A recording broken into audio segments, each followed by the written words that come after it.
Os que defendem a tese da censura eclesiástica por ocasião do Concílio Católico, censura esta que retirou das Escrituras os textos originalmente relacionados à primeira mulher de Adão, eles se esquecem de alguns pontos importantes que eu gostaria de mencionar para você.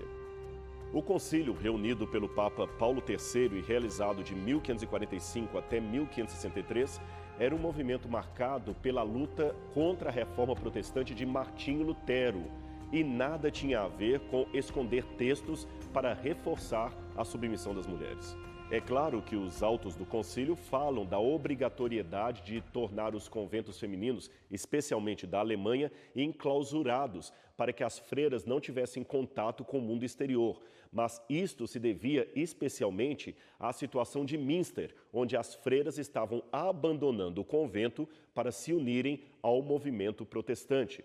Novamente, ainda que o ato realmente tenha um tom, digamos, patriarcal, não foi este o tema do encontro convocado pelo Papa.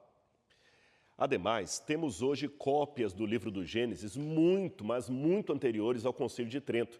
Algumas vezes anteriores até ao nascimento de Cristo, quando não havia nem teólogos, nem Igreja Católica. E deixe-me dizer que nenhuma dessas cópias traz esta história de Lilith junto à narrativa de Adão e Eva. É importante você saber disso.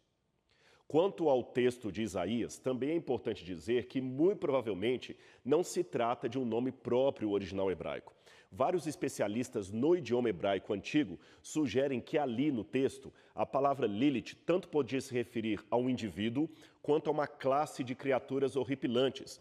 Ali, a raiz Lail, de onde vem o nome Lilith, provavelmente significa noturno, algo que pertence à noite. Ademais, nos manuscritos do Mar Morto, entre os 19 fragmentos de Isaías que foram encontrados em Qumran e que datam de antes de Cristo, inclusive o grande rolo de Isaías, no texto de 34:14, traz o nome de Lilith no plural, indicando que não se tratava de uma pessoa, mas de um coletivo de seres vivos.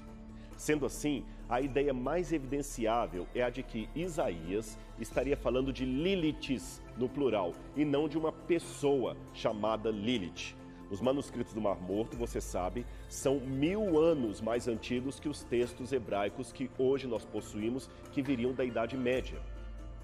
Sendo assim, esta forma plural de se referir às Liliths em Isaías também aparece numa lista antiga de maus espíritos, num encantamento judaico contra demônios, datada do 6º século depois de Cristo, é a chamada Canção do Sábio.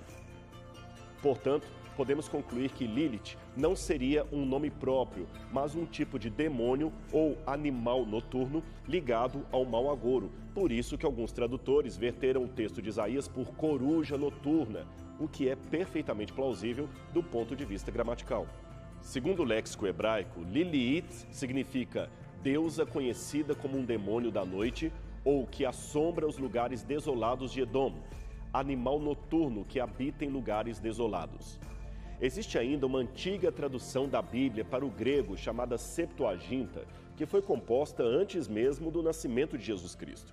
Nesta versão grega do Antigo Testamento, a palavra Lilith foi traduzida por Onokentaurus, que é uma criatura mitológica aparentada com o centauro, mas isto certamente foi por falta de uma palavra melhor em grego, uma vez que Searaim ou Sátiros, que aparece no início do verso de Isaías, também é traduzido como Onokentaurus, ou seja, uma criatura mítica.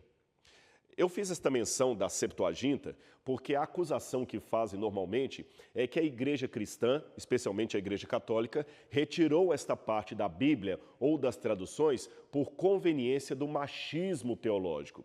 E como você pôde ver aqui na minha argumentação, muito antes do cristianismo surgir, esta palavra já era vertida sem nenhuma ligação ou sem nenhuma suposta conotação com uma primeira esposa de Adão.